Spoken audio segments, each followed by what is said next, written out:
자, 말라기 말씀 쭉 보고 있는데 이게 어느 때 쓰여졌냐면 포로들이 돌아오고 나서 성전과 성벽을 재건하고 나서 이제 쓰여진 말씀이라 그랬습니다. 유다 백성들이 바벨론에서 포로로 돌아와 가지고 스룹바벨이라고 하는 지도자의 어떤 그 지도를 중심으로 해서 이 성전을 재건을 했습니다. 자, 그런데 예루살렘 성벽은 여전히 허물어진 상태 가운데 있었어요. 그래서 성전이 재건되고 약 70년 만에 느헤미야라고 하는 인물 아시죠? 느헤미야를 중심으로 다시 성벽도 재건하게 하셨습니다. 자, 그런데 우리로 얘기하면 뭐예요? 하드웨어라 그러잖아요. 뭐 교회로 얘기하면 건물은 다 있는 겁니다. 네? 다 세워졌어요. 근데 그러면 뭐 합니까? 백성들의 삶과 신앙은 재건되지 못했던 겁니다. 그들이 포로에서 돌아온 지 100년도 넘게 지났었지만 전혀 새로워지지 않았어요. 옛날 것을 그대로 답습했던 거예요. 하나님이 보고 있다가 안 되겠으니까 말라기라고 하는 선지자를 보내서 예언하게 하신 거라 그 말입니다. 당시 여러분 이 제사장들이 하나님을 하나님답게 섬기지 않았기 때문에 하나님의 이름에 먹칠을 하고 제물로 드리는 짐승은 온전한 것이어야 함에도 불구하고 어떻게 했습니까? 자신들의 이익을 위해서 성전에서 파는 온전하지 못한 짐승도 받아주었고요. 하나님의 언약을 깨뜨리는 삶을 사는 것을 보고서 하나님께 돌아오라고 강하게 이 말라기를 통해서 질책하시는 겁니다. 사실은 제사장들의 타락이라고 말하지만 여러분 오늘 우리가 이 말라기 3장 뒷부분의 말씀을 보면 결국 제사장들이 살아가야 될 그 기본적인 것들을 백성들이 공급하지 않았기 때문에 이들이 어떻게 해요?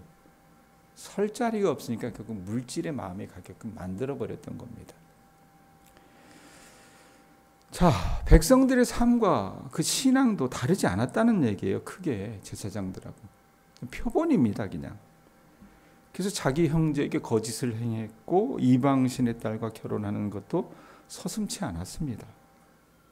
자, 그렇게 하나님을 괴롭게 하고도 우리가 어떻게 하나님을 괴롭게 해드렸냐면 어떻게 해요? 발뺌만 했다고 말입니다. 여러분 만약에 우리가 하나님이라면 그냥 내 던져버릴 것 같은데 하나님은 3장 말씀 보면 어떻게 해요? 3장 앞부분 적어도 읽어보면 포기하지 않으세요.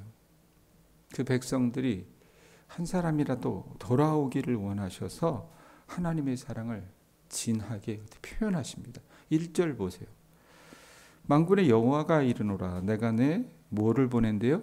사자를 보내리니 그가 내 앞에서 길을 준비할 것이요 또 너희가 구하는 바 주가 갑자기 그의 성전에 임하시리니 곧 너희가 사모하는 바 언약의 사자가 임할 것이라. 자, 사자라고 하는 표현이 1절에 2번이나 나옵니다. 내가 내 사자를 보낸다 그랬고 1절 마지막에 보면 언약의 사자를 보낸다고 말씀합니다.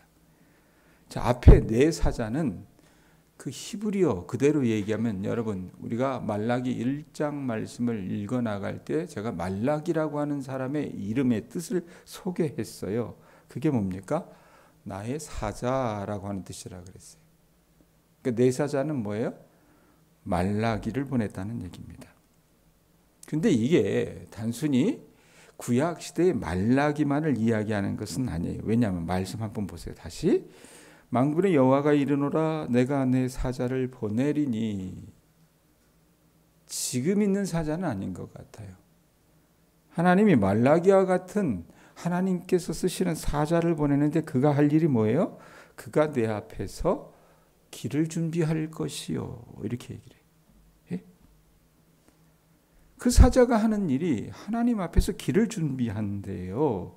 그러면 이 내 사자라고 말하는 이 인물이 누굴까? 신약 시대의 세례 요한을 이야기한다고 합니다. 왜? 그분의 역할이 주님께서 오시는 길을 예비하는 그런 역할이었기 때문입니다. 자, 그러면 내 사자에 대해서는 여러분 우리가 대충 어림짐작할 수 있어요. 그럼 뒤에 나오는 언약의 사자는 누구인가? 예? 그 언약의 사자를 표현할 때 꾸미는 말들을 한번 보셨으면 좋겠어요. 자, 내가 내 사자를 보내리니 그가 내 앞에서 길을 준비할 것이요. 이건 신약의 세례 요한을 얘기한다 그랬는데 너희가 구하는 바 주가 갑자기 너희가 구하는 바라고 하는 이게 언약의 사자를 꾸미고 있다고 말합니다. 그리고 또 말씀해 보면 뭐라고 얘기해요? 그분이 성전에 임하시는데 곧 너희가 이분을 어떻게 해요? 사모하는 바라고 해요. 사모하는 바. 그 백성들이 여러분 오래도록 구했고 오래도록 사모했던 그 대상이 누구예요? 언약의 사자예요. 그러면 이 언약의 사자는 누구겠습니까? 두말할 필요도 없이 이 땅 가운데 오신 예수 그리스도를 뜻한다 그 말입니다. 자, 예수 그리스도께서 오실 때 어떤 일이 일어나는가? 2절, 3절 보세요. 그가 임하시는 날을 누가 능히 당하며 그가 나타나는 때에 누가 능히 서리요. 그는 금을 연단하는 자와 자의 불과 표백하는 자의 잿물과 같을 것이라.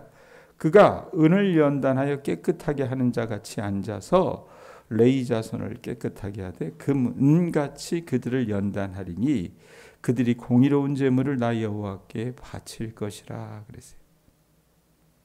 자, 언약의 사자 예수 그리스도를 어떻게 말라기가 표현하고 있습니까? 두 가지 비유를 가지고 얘기를 해요. 불과 표백하는 사람의 잿물에 비유합니다. 연단하는 사람의 불과 표백하는 사람의 잿물. 자, 광산에서 여러분 우리가 금이 발견됐다. 그래서 금광석이라 그러잖아요. 금이 함유된 그 돌을 뭐라 그래요? 금광석이라 그러는데 그러면 금이 몽체 예를 들면 이걸 요만한 크기라면 몇 돈이나 될까요? 한 4, 50돈 될라나? 그럼 들을 수도 없겠죠. 사실 한 손으로. 예? 그러면 이게 다 오리지널 금광석을 캐면 이게 다 오리지널 100% 금이 아니잖아요. 예? 돌덩이에서 여러분 어떻게 해요? 금을 추출해내야 되지 않습니까? 예? 온갖 불순물이 함께 붙어 있거든요. 그래서 금을 추출해내려면 어떻게 해요? 불에 녹이잖아요. 예? 불에 녹이면 거기서 금과 은과 같은 아주 귀중한 이 금속들을 추출해낼 수 있는 거예요. 또 여러분 우리가 옷에 얼룩이 묻으면 어떻게 합니까? 백권사님 옷에 얼룩이 묻으면 어떻게 해요? 그냥 물에 빨았다고 그 얼룩이 지워져요? 안 지워지죠. 그래서 예전에 어른들이 어떻게 했어요? 양잿물이라 그러잖아요. 양잿물에 푹 삶아서 방망이로 두드리면 얼룩이 빠지죠. 네? 마찬가지로 이 언약의 사자는 어떠냐면 금과 은을 재련하듯 자기 백성에게서 어떻게 해요? 깨끗지 않다는 거예요. 자기 백성이. 그래서 그 남겨져 있던 불순물들을 제거하고 잿물로 얼룩을 제거하듯 오염된 자기 백성을 정화하시는 그런 역할을 하신다는 얘기입니다. 자, 그러고 나서 동시에 하나님께서 그런 고귀한 역할을 예수 그리스도를 통해서 하게 하시는데 심판할 사람들에 대해서도 말씀해 주시는 것이 4절이에요. 4절 보세요. 아니 5절이에요. 5절 보세요. 내가 심판하러 너희에게 임할 것이라 이래놓고 어떤 사람을 심판한대요? 점치는 자에게와 가늠하는 자에게와 거짓 맹세하는 자에게와 품꾼의 삭세에 대하여 억울하게 하며 가부와 고아를 압제하며 나그네를 억울하게 하며 나를 경외하지 아니하는 자들에게 속히 증언하니라. 만군의 여호와가 말하였느니라. 이래죠. 하나님께서 예수 그리스도를 통해서 심판하게 하신대요. 어떤 사람들? 제일 앞에 있는 사람이 점치는 자입니다. 김건희 같은 사람들. 예? 하나님의 말씀을 듣는 것보다 신접한 사람의 말을 듣는 것을 더 좋아하는 사람들이 점치는 사람들이잖아요. 예? 하나님의 말씀은 여러분 부담스럽습니다. 사실은. 하나님의 말씀 무겁고 영적이지만 여러분 점치는 걸 여러분 우리가 왜 좋아해요? 연초되면 여러분 예수 믿는다고 하는 사람들도 어떻습니까? 컴퓨터 요즘 뭐 은행에 깔린 앱 어플도요. 제가 전북은행 통장을 하나 만들었는데 그래서 인터넷 뱅킹을 한다고 뭐 어플을 하나 깔았더니 매일 오늘 당신의 운세는 뭐 이렇게 와요. 예? 그거 왜 보내겠어요? 전북은행 주인이 점에 뭐 안전이 신접한 사람이라 그런 거 아닙니다. 세상 사람들이 살아가는 여러분 세태가 그러기 때문에 그걸 자극하는 거잖아요. 그 중에는 예수 믿는 사람들도 있습니다. 예? 사람들이 여러분 왜 신접한 사람들의 말을 듣는 것을 좋아합니까? 귀에 솔깃하거든요. 안 그래요? 부담이 없습니다. 예? 그래서 더 귀를 기울이는 거예요. 이건 여러분 말라기 시대에도 마찬가지였다는 얘기입니다. 간음하는 자는 뭐예요? 자신의 욕망을 하나님의 말씀보다 더 위에 두는 사람이에요. 예? 그래서 쾌락을 목적으로 삼고 살아갔던 거라 그 말입니다. 그럼 거짓 맹세한 자는 뭘까? 눈 하나 깜짝 안 하고 어떻게 해요? 자기 목적 달성을 위해서라면 얼마든지 진실도 왜곡하고 거짓말을 밥 먹듯이 하는 사람들입니다. 자, 그러고 나서 뒤에 따라붙는 말씀이 있잖아요. 품꾼의 삭세에 대하여 억울하게 하며 과부와 고아를 압제하며 나그네를 억울하게 하는 자. 이런 사람들은 뭐예요? 자기에게 이익이 된다면 그것을 자기 인생의 최고 목표로 삼는 사람들. 백권사님 눈을 뜨세요. 여기를 보세요. 아유 새벽마다 미안해 잠 깨워가지고. 자, 그들이요 자기 자신의 소유에 다른 사람의 몫이 있다는 것을 인정하지 않아요. 이 모든 악한 일을 저지르는 사람들의 공통점이 뭐라고 얘기합니까? 거기 뭐라고 얘기해요? 뭐라고 얘기합니까? 5절 뒷부분에 나를 어떻게 한대요? 경외하지 아니하는 자들이라는 표현을 합니다. 하나님이 없는 곳에는 여러분 사람들이 모든 것을 합리화시켜요. 아 이거 이럴 수도 있는 거 아니에요? 이러면서요. 자 그런데 하나님이 여러분 어떻게 해요? 참는 거예요. 참는 거 그냥. 참고 계시는 거지 심판을 안 하시는 건 아니에요. 왜 참느냐? 깨닫고 돌아오기를 원하시기 때문에 참고 계시는 거예요. 그런데 여러분 그들이 돌아오지 않으면 어떻게 합니까? 심판할 수밖에 없잖아요. 대표적으로 우리가 언제 하나님을 섬기지 않았습니까? 우리가 언제 간음을 했는데요? 하나님 증거가 있으면 내보시란 말이죠. 이랬을 때 하나님 여러분 단적으로 얘기하는 것이 이스라엘 백성들 삶 속에서 나타났던 이 11조와 헌금에 관한 문제였습니다. 7절부터 보세요. 7절 뭐라고 얘기합니까? 만군의 여호와가 이르노라 너희 조상들의 날로부터 너희가 나의 규례를 어떻게 했대요? 떠나 지키지 아니하였다. 그러니까 이 이스라엘 백성들의 역사를 통해서 보면요. 11조를 제대로 드렸던 때가 많지 않았던 것 같아요. 왜냐하면 거기도 보면 뭐라 그래. 조상들의 날로부터. 이놈의 DNA는 여러분 변함이 없는 것 같아요. 조상들의 날로부터 너희가 나의 규례를 떠나 지키지 아니하였도다. 그래놓고 뭐라고 해요? 그런즉 이러면서 내게로 뭐 하래요? 하나님 앞에로 돌아오라고 얘기합니다. 그리하면 나도 너희에게로 돌아가리라 하였더니 이 뻔뻔한 인간들이 하나님께서는요.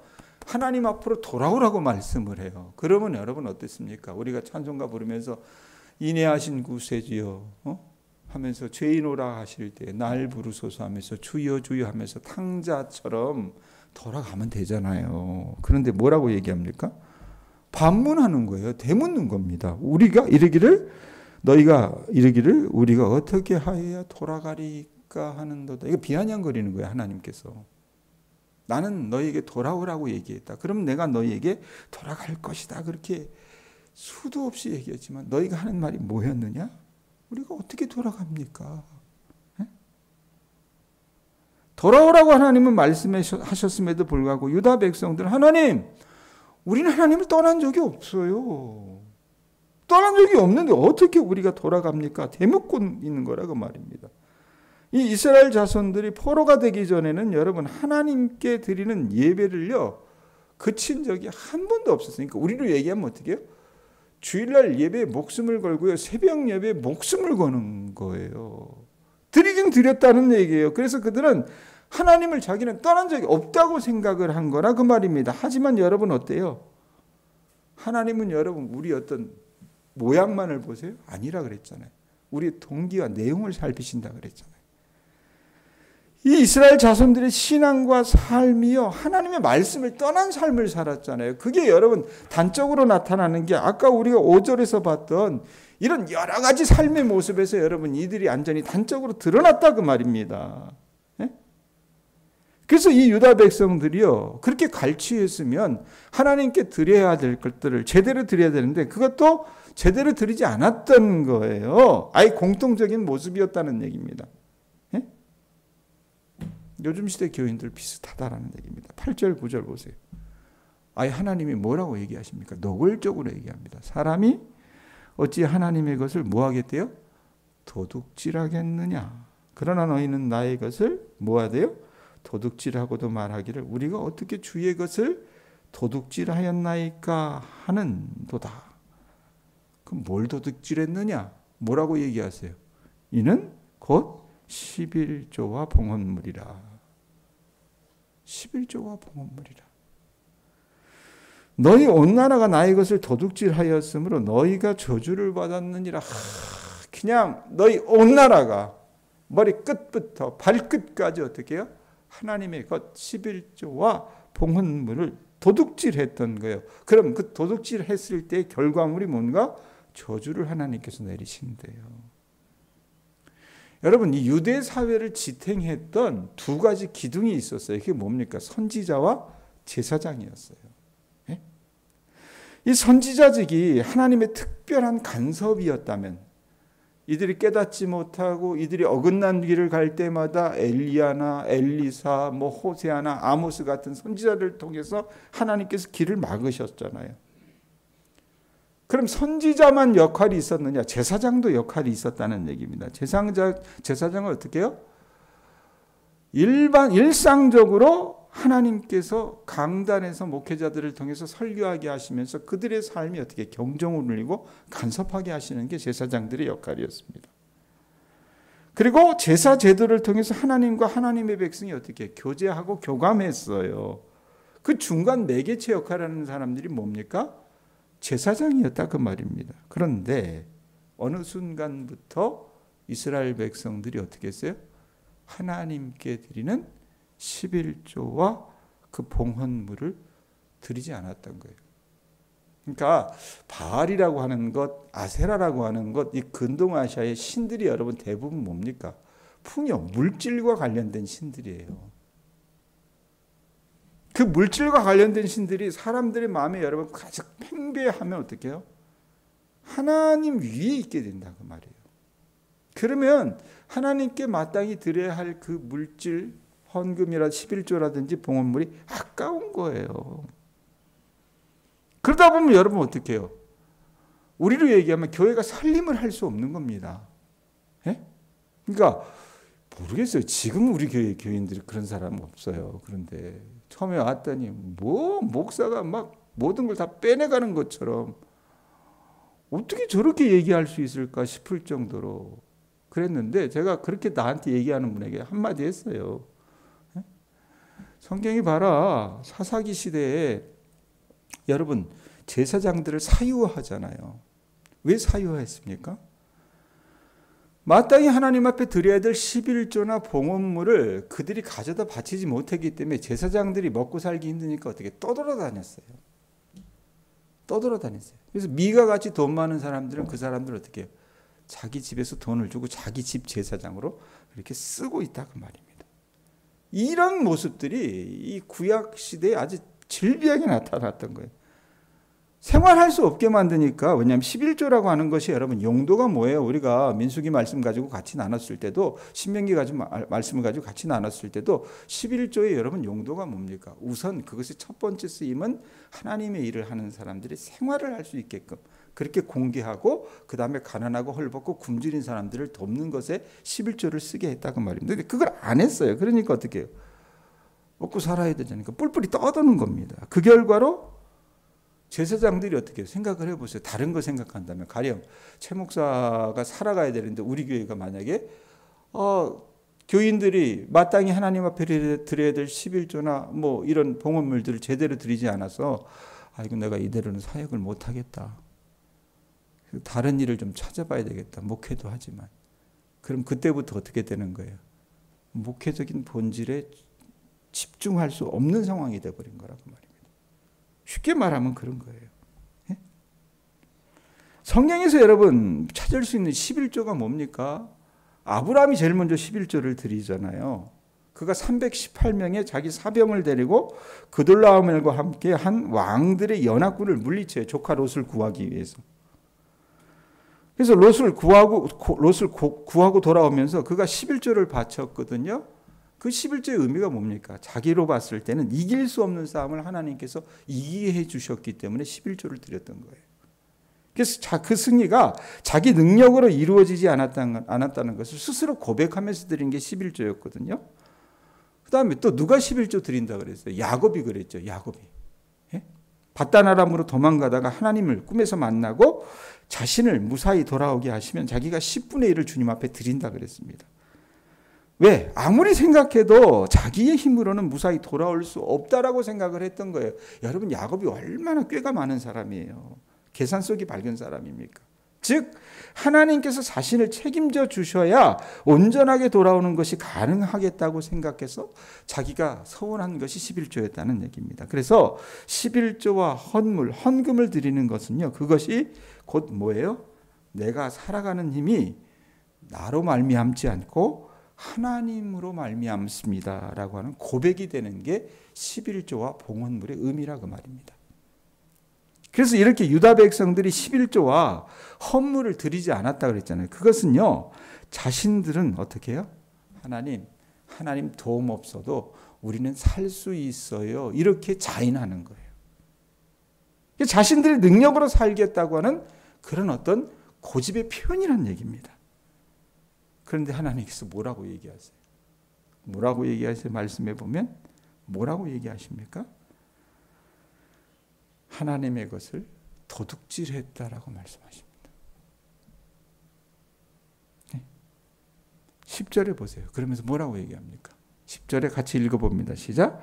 만군의 여호와가 이르노라 너희의 온전한 11조를 창고에 들여 나의 집에 양식이 있게 하고 그것으로 나를 시험하여 내가 하늘 문을 열고 너희에게 복을 쌓을 곳이 없도록 붙지 아니하나 보라.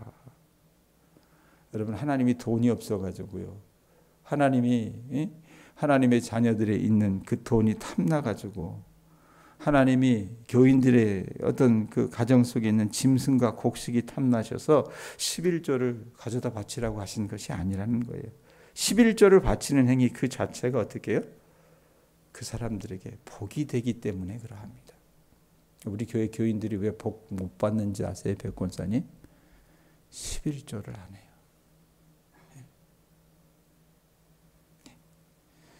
토지소산의 결실이 있고 포도나무의 열매가 탐스럽게 열리는 것은 11절, 12절에 나오잖아요. 하나님께서 다 그 모든 것, 메뚜기를 막아주셨기 때문이라고 얘기를 해요. 막아주시지 않으시면 아무 결실도 할 수 없는 거예요.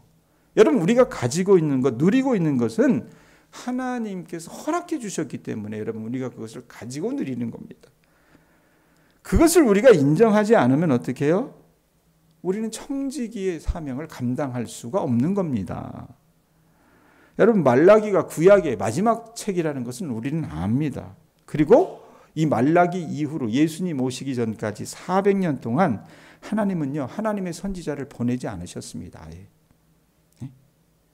창세기부터 말라기까지 여러분 우리가 확인하게 되는 큰 흐름이 있어요. 두 가지 흐름이 있는데, 하나는 하나님의 백성들이 처음부터 끝까지 하나님을 어떻게 해요? 존중하지 않으면서 하나님의 은총을 누리고는 또 싶어요. 하나님을 섬기고 존중하지는 않지만 하나님께서 주시는 그 복은 받고 싶은 거예요. 이게 한 흐름이었다면, 또 다른 흐름은 뭐냐면, 그렇게 배역하고 그렇게 폐악질을 많이 하는 백성들, 그 백성들을 보시면서도 처음부터 끝까지 그 백성들에게 인애와 긍휼을 베풀어 주시고 때로는 회초리를 들어서라도 바로 세우시려 하시는 하나님의 사랑이 또 다른 한 흐름이라고 말입니다. 제가 여러분들에게 뭐 이거 하라고 저거 하라고 한들 요즘 교회 교인들이 듣겠어요? 귓등으로도 안 들어요. 그런데 오늘 주신 말씀 여러분 잘 조금이라도 좀 새겨 보실 수 있었으면 좋겠습니다. 저나 여러분들에게 하나님께서 듣는 귀와 깨닫는 마음을 주셨으면 좋겠어요. 주님 앞에 돌아가실 수 있기를 바랍니다. 아셨어요? 내게로 돌아오라. 그리하면 나도 너희에게로 돌아가리라. 그리고 그것을 우리 삶에서 구체적으로 우리가 하나님 앞에 드러낼 수 있는 증거가 무엇일까? 우리의 헌금 생활을 한번 점검해 보실 수 있기를 바랍니다. 기도하겠습니다.